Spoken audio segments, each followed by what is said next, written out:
Comenzamos un nuevo libro.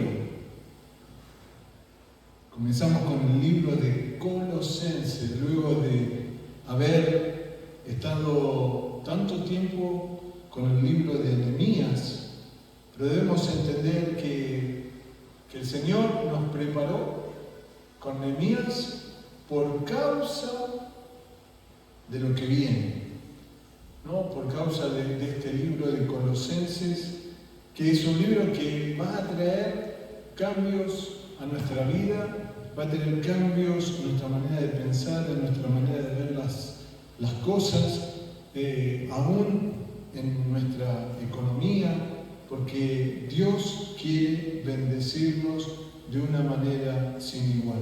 Entonces, quiero que juntos, y los animo a que podamos leer los primeros 6 versículos de Colosenses. Colosenses capítulo 1, versículo 1 al 6.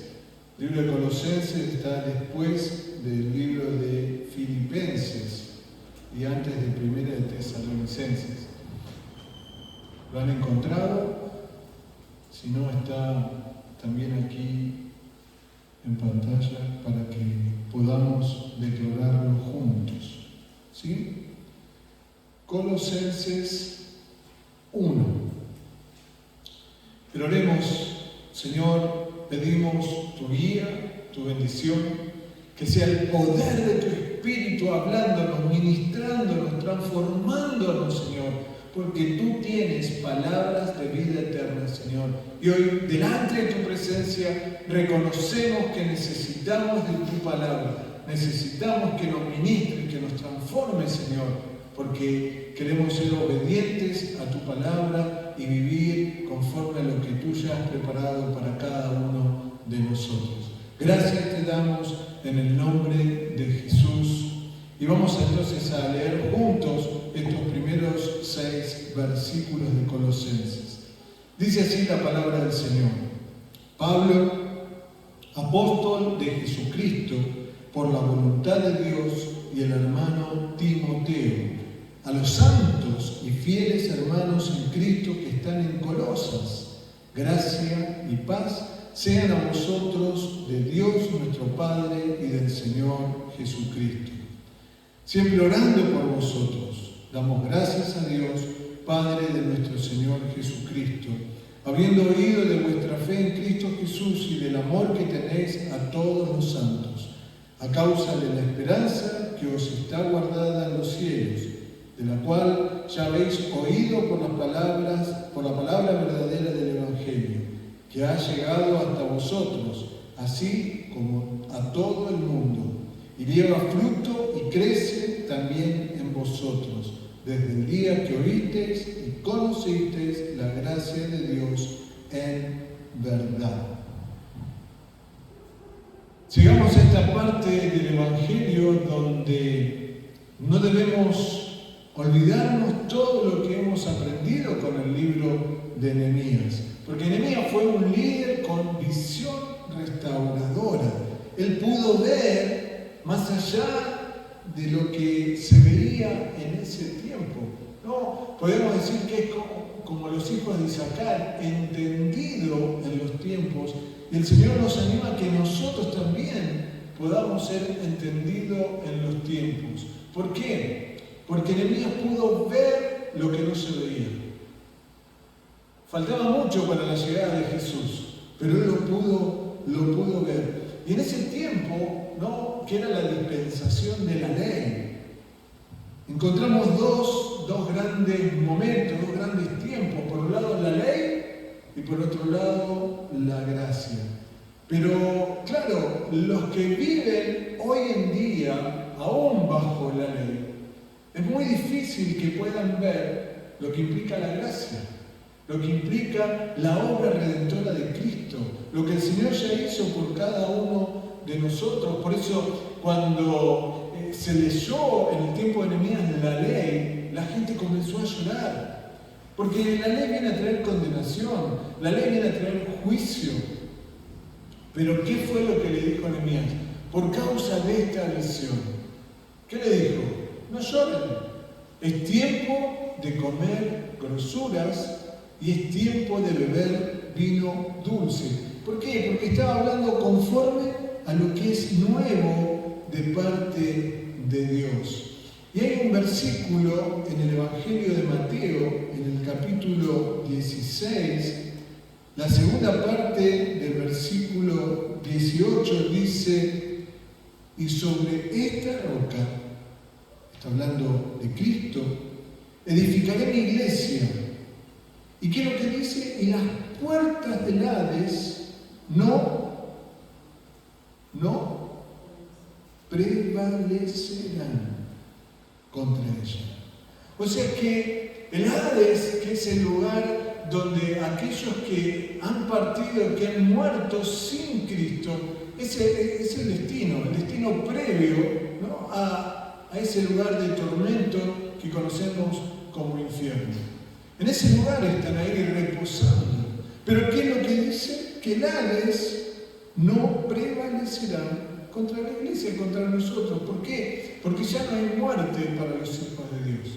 Ahora hay vida y vida eterna. Este cuerpo sí, obviamente, puede dejar de estar en algún momento, ¿no? Pero no es muerte, sino que es para vida. Por eso declaramos que la iglesia es santa y fiel. Y cuando hablamos de que la iglesia es santa y fiel, estamos hablando de nuestra identidad.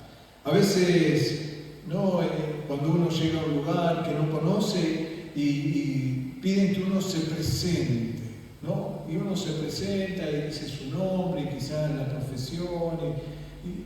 Pero, ¿cuál es nuestra identidad? ¿No? Si nos tendríamos que presentar, somos hijos de Dios, somos santos, somos fieles, somos la iglesia de Cristo. Por eso el apóstol Pablo dio testimonio de haber sido apartado con un propósito. Si hoy estamos aquí es porque Dios tiene un propósito para nuestras vidas. Si hoy estamos aquí, si usted está escuchando este mensaje, es porque Dios tiene un propósito para su vida. Porque ser enviado nos habla de alguien que está bajo sujeción y que va a un lugar con un plan y con un propósito que tiene que ver con la visión celestial. Entonces, Pablo, nosotros conocemos este hombre que anteriormente era llamado Saulo y era perseguidor de la iglesia. Él incluso había pedido papeles, ¿no?, autorización para ir más allá de la jurisdicción y apresar a los cristianos. Pero obviamente ahí tuvo ese encuentro con el Señor, ¿no? Y el Señor le dice: Saulo, ¿por qué me persigues? Dura cosa te dar cosas contra el aguijón. Y en ese momento, ¿no?, él, cayendo en tierra, dice: Señor, ¿qué quieres que haga? Hay un cambio. Y comienza a entender cuál era su propósito. Entonces, entender este misterio, o el ministerio, mejor dicho, perdón, que tenemos, no surge por nuestra voluntad.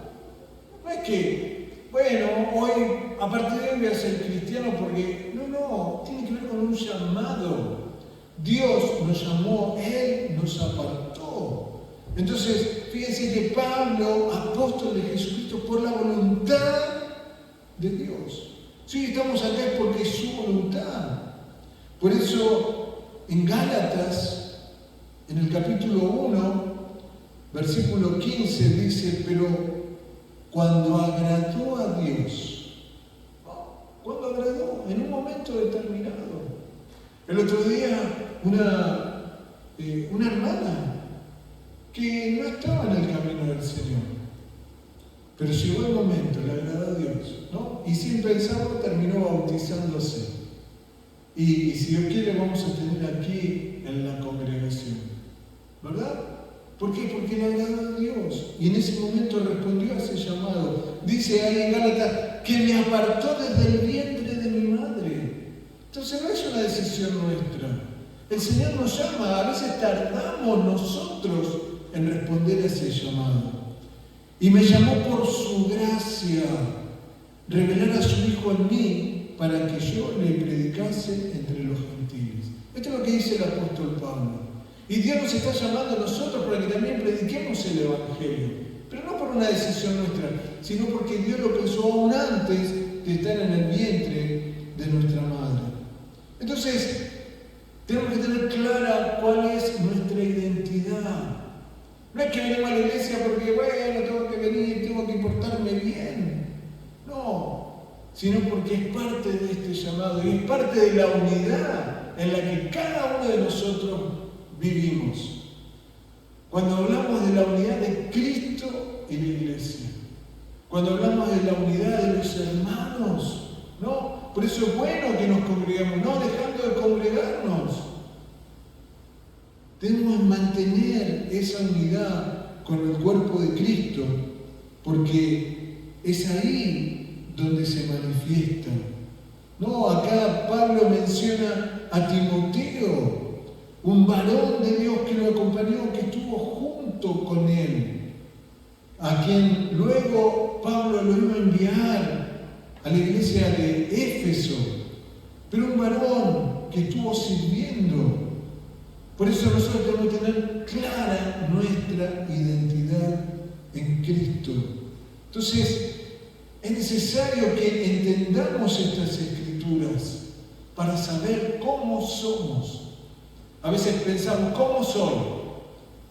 Y ahí en esa descripción, ¿no?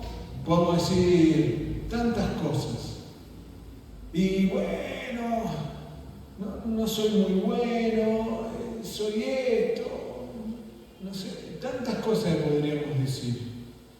Pero eso es lo que dice la palabra, quién yo soy. O eso es lo que yo creo de mí mismo. Porque la palabra es clara, la palabra es enfática. Entonces el Señor nos está diciendo lo que nosotros somos. Por eso el Señor habla aquí, habla de una iglesia, ¿no?, que estaba ubicada en un lugar específico. Estaba hablando de la iglesia de Colosas. Y así como Jesús lo hizo en el libro de Apocalipsis, que habló a las 7 iglesias, hoy nos está hablando a nosotros. El Señor me está hablando a mí por medio de su palabra. Entonces, nosotros debemos entender cuál es nuestra identidad en la iglesia en Cristo Jesús. Porque ahora nosotros somos santos. Ahora nosotros somos apartados para Dios. Nada tenemos que ver con la carne. Porque esta ya fue muerta. Porque esta ya fue juntamente crucificada con Cristo. Entonces, entender que el Señor me tuvo por fiel. Somos fieles. ¿Pueden decir amén? ¿No? Y a veces nos cuesta reconocer la identidad que ahora tenemos en Cristo. Por eso Pablo ministra gracia y paz. ¿Y qué es lo que ministra? Lo que viene de parte de Dios, lo que él recibió de parte de Dios. ¿No? Cuando estaban ahí frente al templo, los discípulos de este hombre le pedían, dice, lo que tengo te doy. No tengo plata ni oro, pero lo que tengo te doy. Tenemos a Cristo, tenemos la palabra de Dios, tenemos la verdad de Dios, tenemos la fe para orar. Entonces, eso se debe manifestar en cada uno de nosotros. Por eso, vamos a encontrar en el versículo 3 al 5 que aparecen 3 palabras que son claves para hoy, para nuestra vida, lo que el Señor quiere decirnos. Dice en ese versículo 3, siempre orando por vosotros, damos gracias a Dios, Padre de nuestro Señor Jesucristo. Y acá viene la primera palabra, habiendo oído de vuestra fe. Así que la primera palabra es fe. Fe. ¿Cuál es la primera palabra? Fe. Habiendo oído de vuestra fe en Cristo Jesús. Y del amor, y esa es la segunda palabra, el amor, que tenéis a todos los santos. Y la tercera palabra aparece aquí que dice a causa de la esperanza que os está guardada en los cielos, de la cual ya habéis oído por la palabra verdadera del Evangelio. Entonces, Pablo ora y da gracias por esta nueva naturaleza. Esta nueva naturaleza.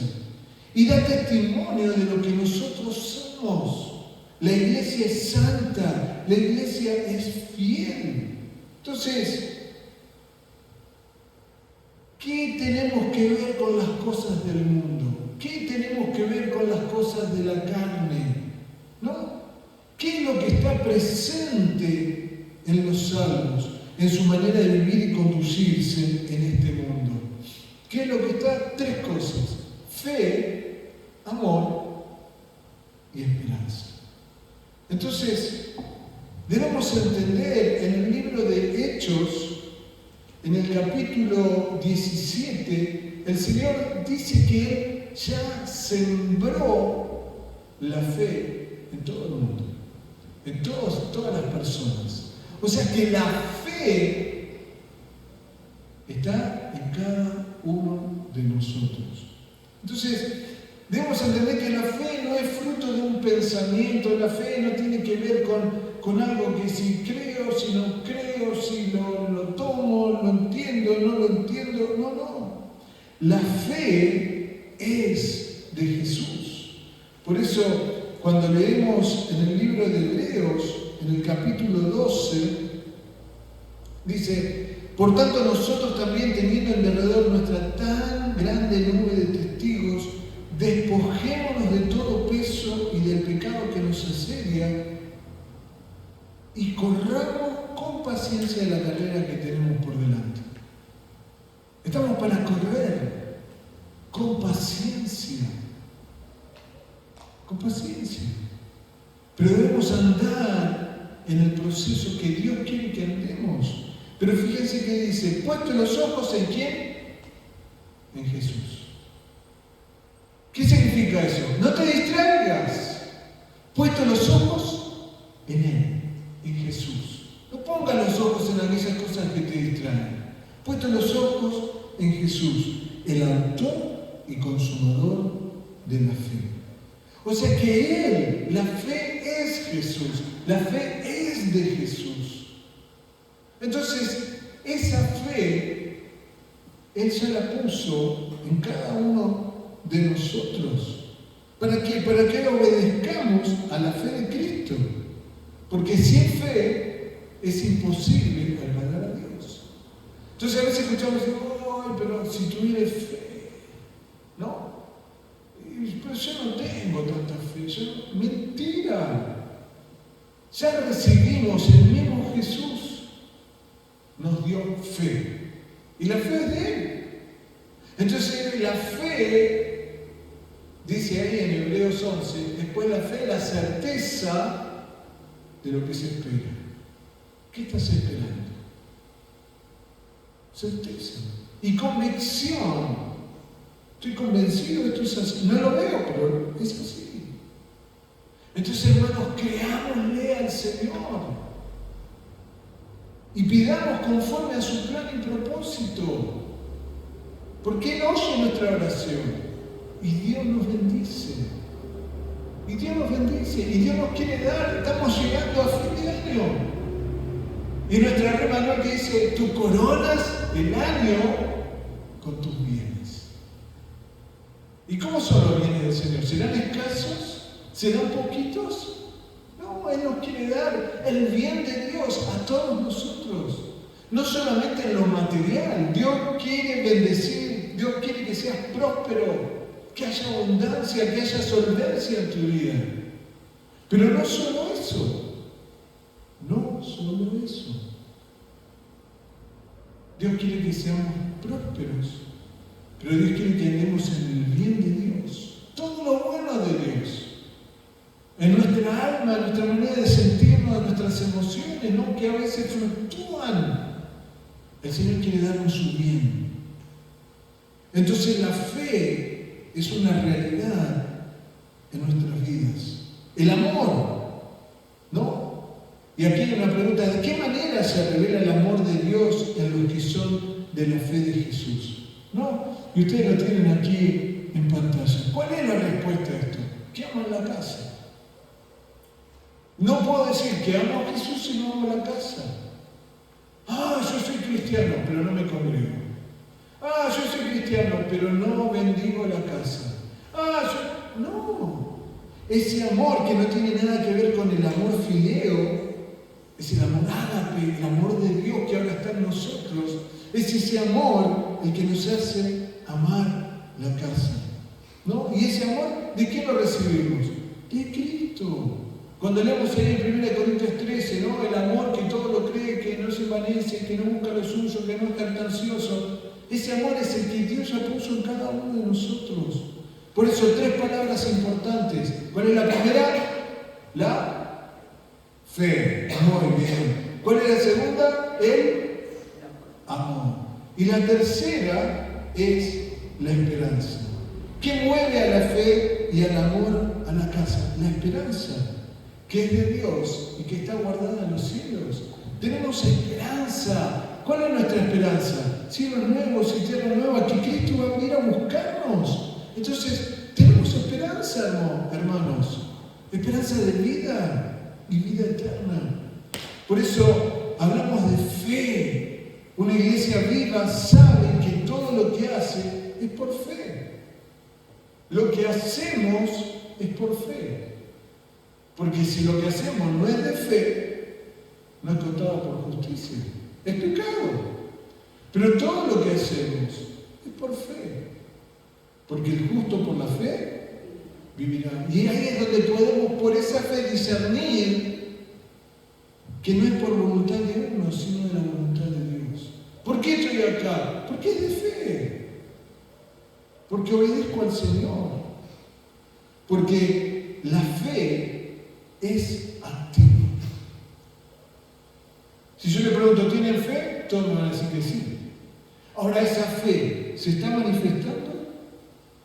El justo por la fe vivirá. El justo por la fe vivirá. ¿Por qué ahora decimos que somos justos? Porque el Señor nos justificó. El Señor ya hizo la obra en cada uno de nosotros. Por eso en Romanos Pablo tuvo muy claro esto. Capítulo 5, versículo 1 dice: justificados pues por la fe, ¿qué tenemos ahora? Paz para con Dios por medio de nuestro Señor Jesucristo. O sea, que esta fe ahora nos ha reconciliado con el Señor. Y ahora nos ha dado una identidad. Por eso, en el capítulo 10, versículo 9 dice que si confesares con tu boca que Jesús es el Señor, lo que hemos hecho nosotros. Un día dijimos, confesamos con nuestra boca que Jesús es el Señor. Y creyeres en tu corazón que Dios le levantó de los muertos, serás salvo. Porque con el corazón se cree para justicia, pero con la boca se confiesa para salvación. Entonces, sin fe es imposible agradar a Dios. Por eso, ¿no? Cuando él vino al centurión a pedirle por uno de sus soldados a Jesús, y Jesús dice la palabra que se maravilló de la fe de ese hombre. Tremendo. Porque le dijo, yo soy un hombre bajo autoridad, no es necesario ni siquiera que vayas hasta la casa donde está el soldado. Solo di la palabra y él será salvo. Y Jesús dijo, no he visto hombre con tanta fe. Y esa fe, la que tenemos nosotros ahora, el Señor nos está dando palabra. ¿Para qué? ¿Para que sigamos iguales? No, hermanos. Hoy nuestra vida cambia radicalmente. Hoy el Señor viene a romper con todas esas estructuras mentales de que no puedo, de que no tengo, de que no sirvo, de que etcétera, etcétera, etcétera, etcétera. que aunque quizás te lo han dicho en tu casa, te lo han dicho en el colegio, te lo han dicho tus padres, tus abuelos, pero hoy la fe se manifiesta para creer lo que Jesús dice que somos como iglesia de Cristo. Por eso creemos y opera la fe en nuestras vidas. Esa palabra profética predicada habilita la fe. ¿No? La fe. Entonces, hoy es el día para poner esta fe que es activa en práctica. Entonces, Señor, ¿qué querés que haga? ¿A dónde querés que vaya? ¿Qué querés que diga? Señor, hoy. ¿Cuándo? Hoy. La fe. La fe.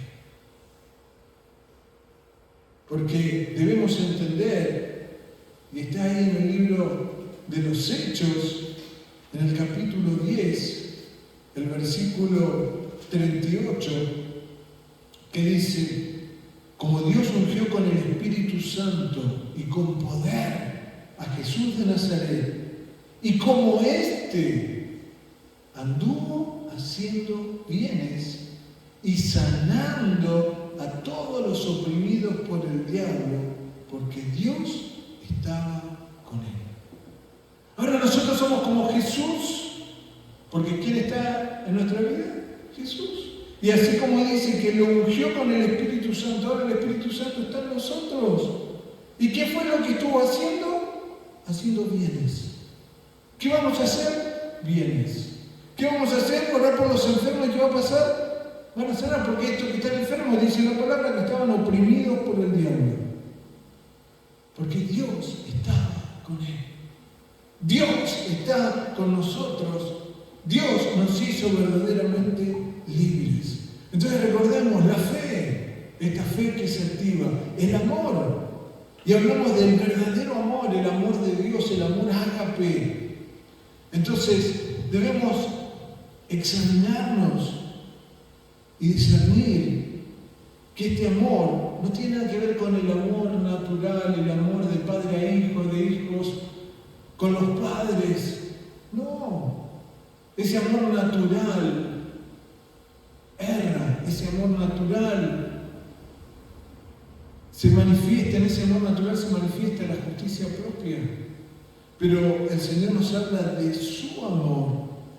Y cuando vemos en el Evangelio de Mateo, en el capítulo 6, la palabra nos habla de algo muy interesante. Mateo 6, 21 dice: porque donde esté vuestro tesoro, allí también estará vuestro corazón. Entonces, ¿cuál es nuestro tesoro? ¿Tener millones de dólares? ¿Tener casas? ¿Tener autos? No. ¿Dios nos puede dar una hermosa casa? Sí. ¿Dios nos puede dar un auto para ir y venir y poder bendecir a muchos? Sí. Pero debemos entender que nuestro tesoro es Cristo. Porque el amor, así como dijimos que la fe es activa, el amor de Dios también es activo. ¿No? Y veamos lo que dice Juan 3:16, un pasaje tan conocido, que dice: porque de tal manera amó Dios al mundo, que ha dado a su Hijo unigénito para que todo aquel que en Él cree no se pierda, mas tenga vida eterna.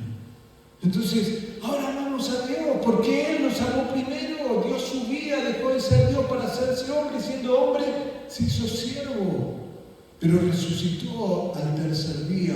Entonces debemos entender que este amor es activo, este amor se debe manifestar en lo concreto, en los hechos. En Romanos, en el capítulo 8, versículo 28, dice la palabra del Señor: y sabemos que los que aman a Dios, ¿cuántos aman a Dios? Amén. Todas las cosas ayudan a bien. Esto es a lo que conforme a su propósito propósito son llamados. Entonces el Señor nos llamó. Y nosotros hemos respondido a ese llamado. Pero dice la palabra que todas las cosas ayudan a bien. Entonces, hermano, démosle gracias al Señor. Porque todas las cosas, aun las que consideramos adversas, nos ayudan a bien. Y la palabra de Dios nos bendice. Por eso, un versículo más que nos habla de este amor del Señor está en 1 de Juan, capítulo 4, versículo 7, dice: amados, nos está hablando de nosotros, los amados del Señor, amémonos unos a otros, porque el amor es de Dios. A veces el alma se confunde, ¿no? A veces vemos a los jóvenes y no tan jóvenes. ¡Ay, me enamoré! Y avanzan en una relación y avanzan en situaciones, pero que nada tiene que ver con el amor de Dios. Y después vienen los problemas y después vienen las dificultades. Pero dice: amados, amémonos unos a otros, porque el amor es de Dios. Todo aquel que ama es nacido de Dios. O sea que si no nací de nuevo, no tengo a Cristo en mi corazón, no puedo amar. Todo aquel que ama es nacido de Dios y conoce a Dios.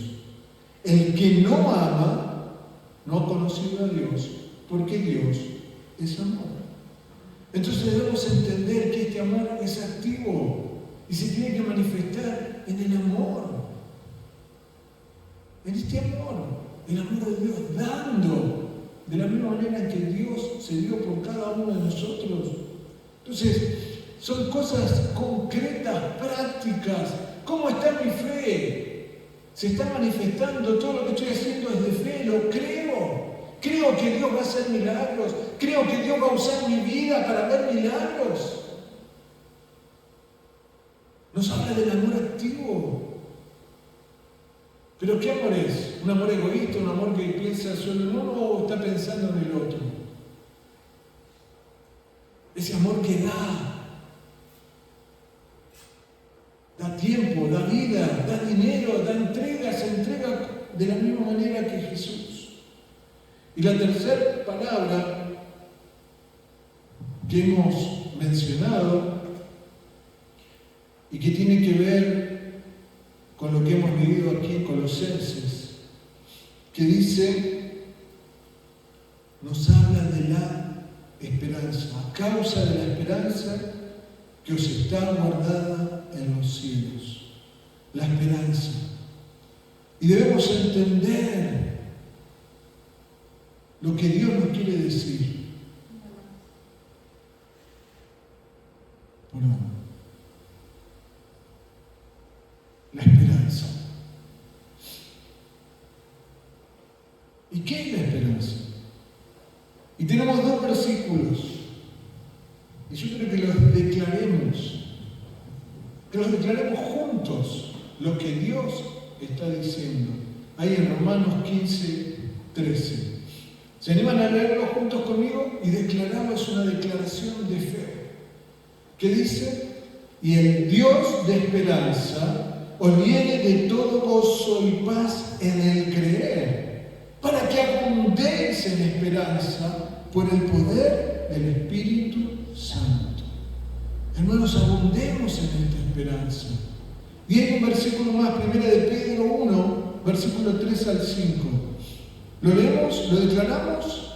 Dice: bendito el Dios y Padre de nuestro Señor Jesucristo, que según su grande misericordia nos hizo renacer para una esperanza viva, por la resurrección de Jesucristo de los muertos, para una herencia incorruptible, incontaminada e inmarcesible, reservada en los cielos para vosotros. Ahí estamos nosotros, que sois guardados por el poder de Dios mediante la fe, para alcanzar la salvación que está preparada para ser manifestada en el tiempo postrero.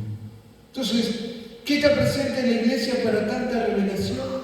La palabra verdadera del Evangelio. Por eso afirmamos estamos llegando ya al final de esta prédica, que la iglesia lleva fruto y que crece por la gracia de Dios. El versículo 6 de Colosenses dice que ha llegado hasta vosotros, así como a todo el mundo. Esto ya llegó a todo el mundo, aunque hay muchos que todavía no lo han aceptado, hay algunos que lo rechazan, que ha llegado hasta vosotros, así como a todo el mundo, y lleva fruto y crece también en vosotros, desde el día que oísteis y conociste la gracia de Dios en verdad. Hermanos, hay poder en la palabra. Ya en el Génesis, ¿no? Porque Él dijo y fue hecho. Él mandó y existió y fueron hechas todas las cosas. ¿Por qué? Por el poder de la palabra. Ahora, esta palabra viene a traer poder a nuestra vida.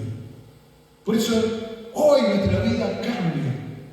Llevamos quizás 3 años de creyente, 10 años de creyente, 40 años de creyente, 60 años de creyente, pero hoy nuestra vida cambia porque la palabra viene con poder. Y debemos entender que esta palabra llegó a todo el mundo. Esta palabra ya llegó a todos y está presente en todo el mundo.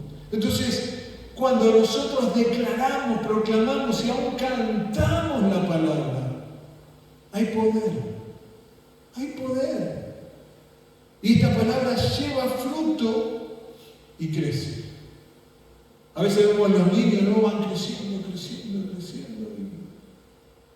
Pero de la misma manera esta palabra está creciendo en nosotros. Por eso invertimos tiempo en enseñar la palabra, en los cursos bíblicos, la declaración de fe, en los primeros pasos, en el manual bíblico. Y todos los estudios que vienen después. ¿Por qué invertimos tiempo en la palabra? Porque esta lleva fruto. Y el poder sobrenatural de Dios se manifiesta en nuestras vidas. Entonces debemos entender que la gracia de Dios está esperando. Y el Espíritu Santo hoy nos hace entender que esta palabra trae revelación y gracia de Dios. Por eso, algo que hemos estado declarando y cantando. Perdón, me olvidé de pasar de muerte. ¿No? Pero esta palabra trae fruto. ¿Y qué es lo que dice la Escritura? Por los frutos los conoceréis. Mírense. ¿Hay fruto? ¿Ven frutos en su vida? Y yo sé que van a decir que sí. Ninguno va a decir que no. Hay fruto. Pero hay frutos en abundancia. ¿Vieron cuando uno ve un manzano estallado en manzanas por todos lados, que empiezan a se caen ya de tantas manzanas que tiene? ¿Estamos así? Hay tanta abundancia de fruto en nuestra vida. Y quizás alguno diga, no tanto.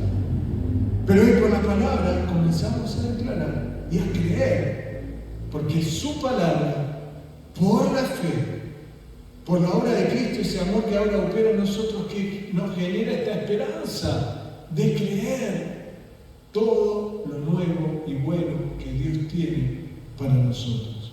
Por eso terminamos declarando lo que hemos dicho, nuestra rema anual.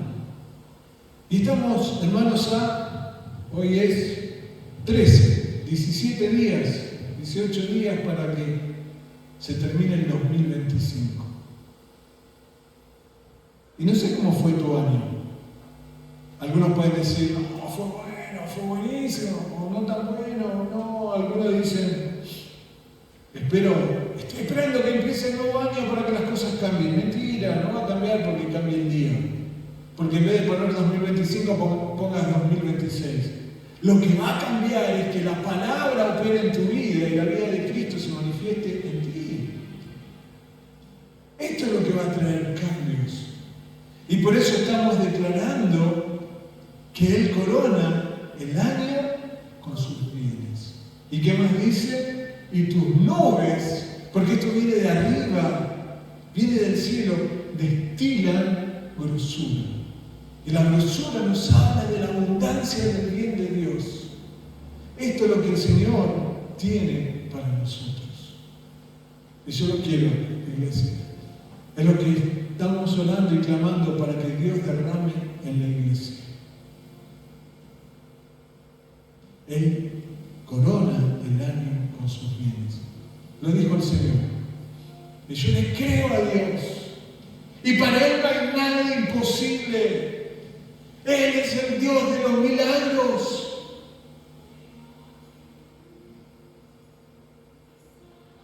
Iglesia, no hay juicio.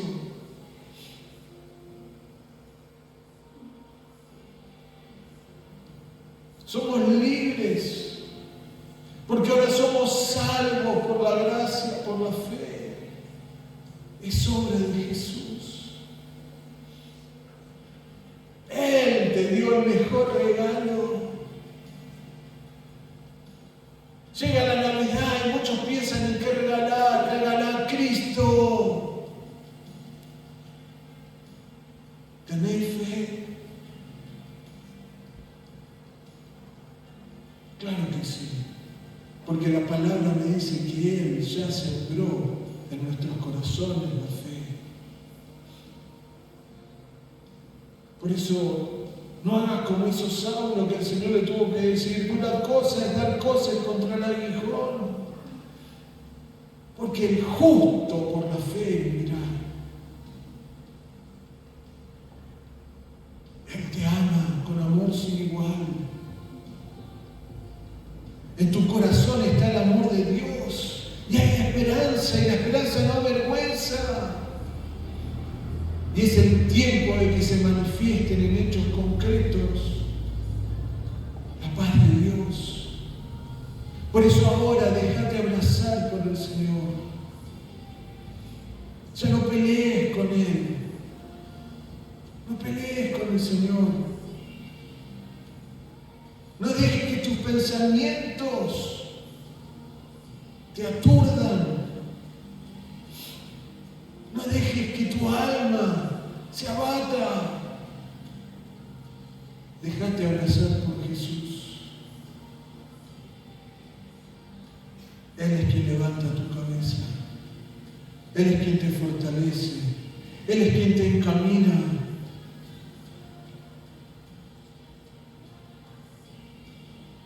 Señor, queremos ver que esta fe que es tuya se ponga en acción, Dios.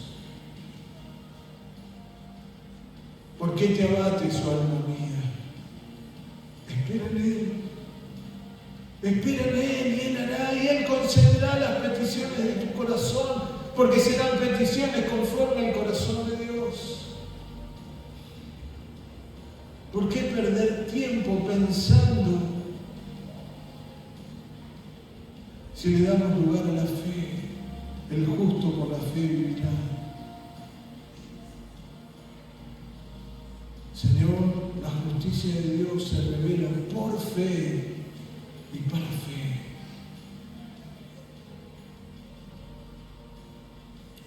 Hoy el Señor trae cambios. Hoy verás cambios en tu vida. Hoy verás milagros en tu vida.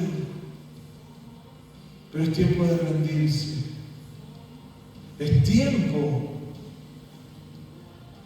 de dejar que la palabra, la fe, el amor y la esperanza que ya están en nosotros se manifiesten. Y así como fue Nehemías, así como fueron los hijos de Isaacar entendidos en los tiempos, sabrás qué hacer, sabrás a dónde ir, sabrás qué hablar, sabrás qué pensar. Porque la vida de Cristo es la iglesia de Jesús. Es para más. Es para que su amor se manifieste en tu vida. Es para que la palabra esté de continuo en tu boca y veas los milagros del Señor. Porque ya no vivo yo, mas vive Cristo en mí. Y sus planes son perfectos. Porque como hemos declarado, todo ayuda a bien. Señor, gracias. Gracias por lo que viene. En el nombre de Jesús. En el nombre de Jesús. Te adoramos, Señor. Te adoramos, Jesús. Y te damos toda gloria a ti.